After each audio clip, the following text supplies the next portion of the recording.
and welcome to our community. Susie Thomas with you this morning.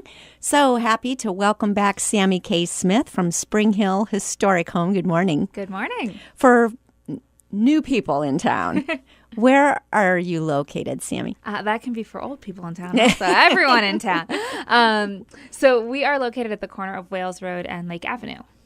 Back behind the field. The field is ours, but the house is actually back behind that. Right. You're not going to see anything there when you are at Lake Avenue and Wales Road. So you get to turn into a drive. Is there some kind of a sign? I'm sure you've thought of that. Yeah, we have a sign up there. And whenever we're open, we have a little yard sign that says, "Hey, we're open today. Come visit." Awesome. All right. And again, it's one of those things, and I hate when people say a best-kept secret, because this is not a secret at all. This is another gem in the crown of Stark County. What do people see when they visit Spring Hill Historic Home? We'll get into what they see soon and for the holidays very soon. But on a normal day, what would they find there? Sure. So normally what we tend to focus on, the home was the living space for 150 years of the Roach Wales family. So I jokingly say a lot that if there's something that happened in U.S. history, I can probably find a way to connect it to this family, just because they witnessed so much history. The family itself actually witnessed over 200 years of history, because Thomas and Charity Roach were born right before the American Revolution. Wow. So they were both like 9, 10 years old when the Declaration of Independence was signed, and people were living in the house through Vietnam. So a huge amount of history. Our main thing that we focus on specifically besides this 150, 200 years of history is that we were a station on the Underground Railroad. We were possibly one of the earliest stations in Ohio, and our documentation puts us before most scholarly research is putting anyone. Proud of that. Yes. I love that was taking place right here in Massillon, Ohio. Oh my gosh, yes. And only 20 years after the first time we have any mention of a network of people getting together. Yes. So it's very soon after. How would they have pulled that off? Because it's a farm, it's a kind of a typical farm. Obviously the family was well enough off that they were comfortable. Yes. But it's not a mansion back there. Where did they hide people? So the best way I've actually ever heard this compared to is to compare the Underground Railroad to jazz. So you're constantly improvising things. You're constantly making it up as you go. So we do have 2 places on the property that, according to oral histories, we hid, that freedom seekers would have been hidden. But really, if you have somebody in the house, then obviously you're not going to bring any freedom seekers who approach your property into the house, because you don't know, unless this person is another abolitionist and works on the Underground Railroad with you, you don't know how they're going to react. So maybe you'll hide them in a barn. Maybe you'll hide them out in the fields and keep them out there. Maybe you'll keep them in the woods. And it just kind of depends on a whole variety of circumstances. But the family was well enough known that people knew this was a safe place. Yes, and we are fairly positive that there were other families in the area doing this type of work. Actually, we have a grant application in right now. We're hoping to get funding so that my intern can actually get paid for all the amazing work she does, and we can get access to more libraries, and hopefully we'll be able to prove that the Roach family isn't the only family in town doing this work. Oh, any guesses as to who else, or you don't want to say yet? We have a list of families that are close relationships with the Roach family. Yes. So the Pease family gets cited a lot. The Wales family does get cited.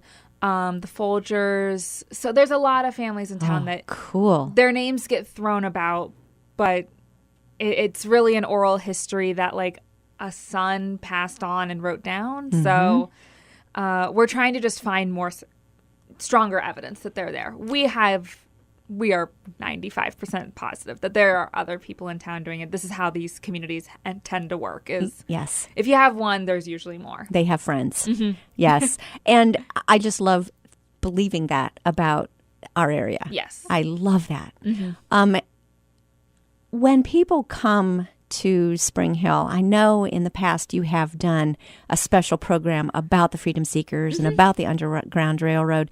Any of these coming up again? Or how long do we have to wait before you'll be doing this again, Sam? How long do we have to wait? So we will be doing our annual Underground Railroad experience again in August. We just set the date. It's August 18th. Mark it on your calendar now. I know. Mark it on your calendar now.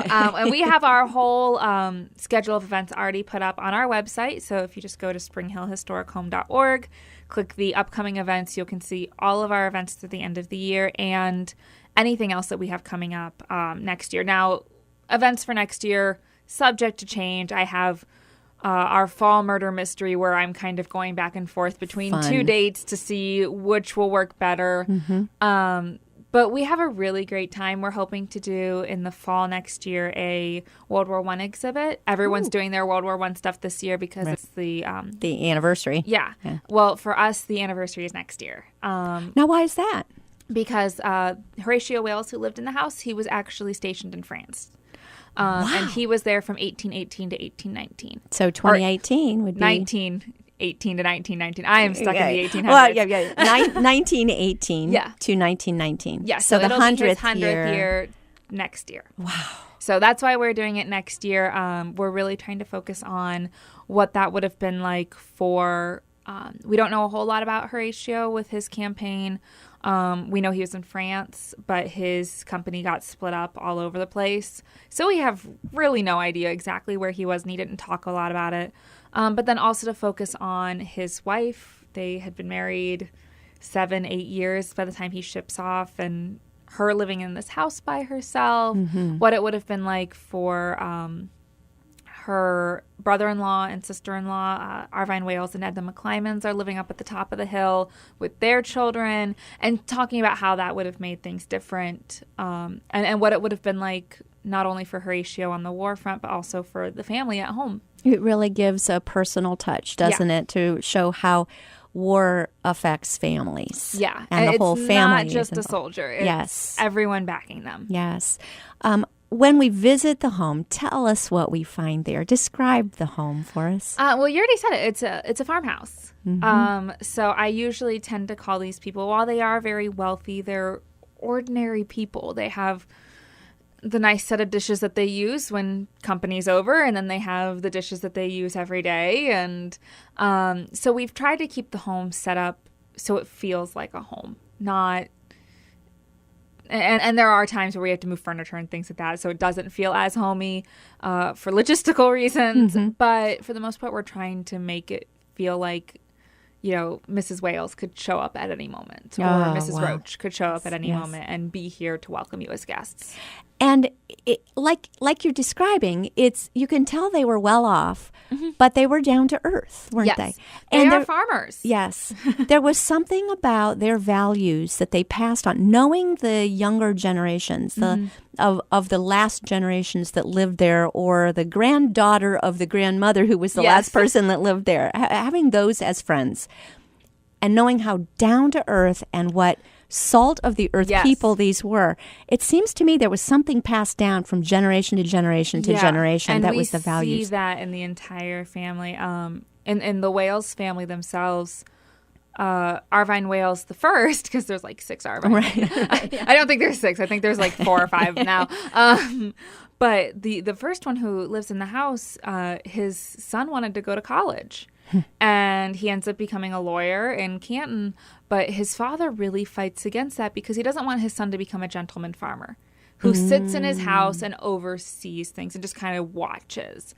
Arvine was a farmer. He was out there working alongside his workers, just like Thomas Roach would have been and Charity Roach would have been. And he wants his son to be that way. And his son and his grandchildren are the exact same way. And I see it passed on to the rest of the family, too. It's nice to see. Do we have an idea of how they celebrated holidays? What Christmas was like with them?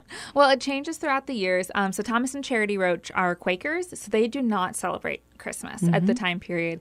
They believe that you should not celebrate Christ's birth one day a year, that you should be celebrating it all year round. Every day. So I'm all about that. Yeah. So if you are taking off work, you should be taking off work to go do good works.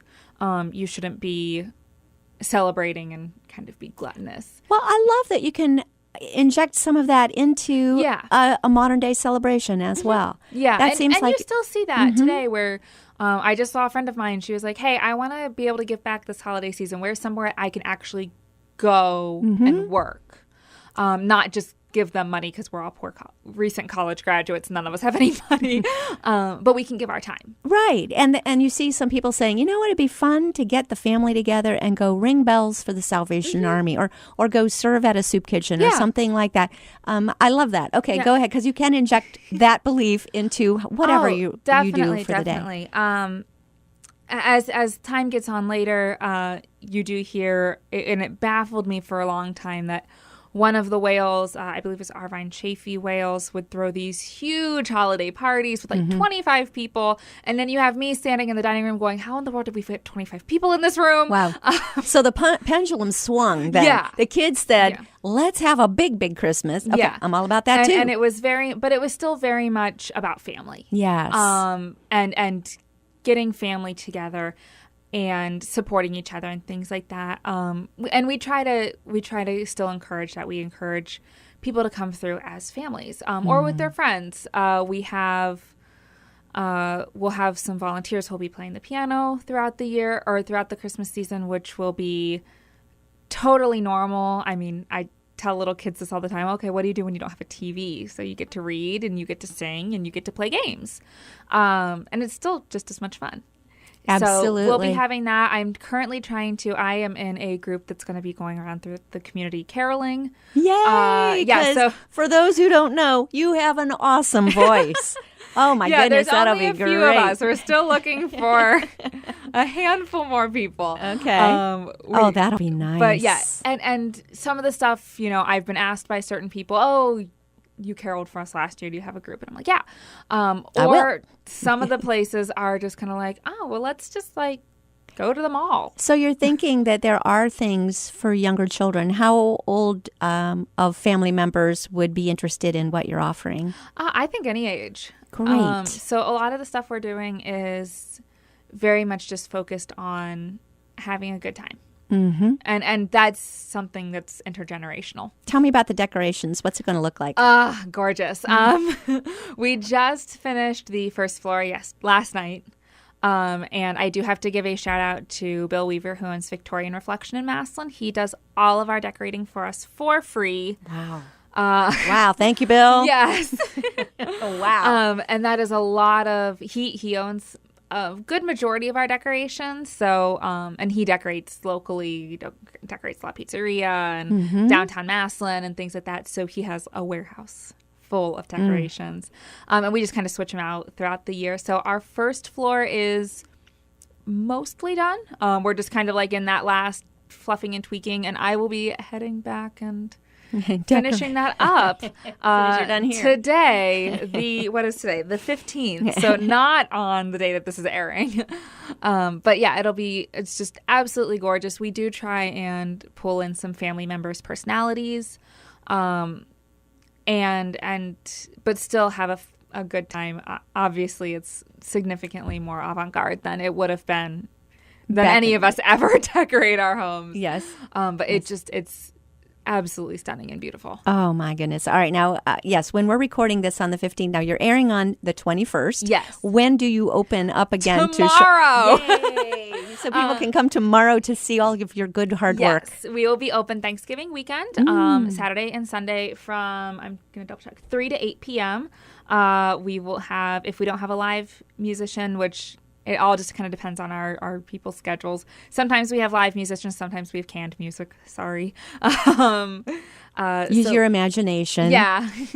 But we all try to stick very much to traditional music that would have been classics. That would have been things that you would have heard in the home while family members were still living there. Neat. So we do have some more modern stuff, but the family lived there till 1973. So, well, we're going to find out exactly what all we can attend. Yes. We need to take a short break here. We'll be back with Sammy K. Smith from Spring Hill Historic Home in Massillon. You're listening to Our Community.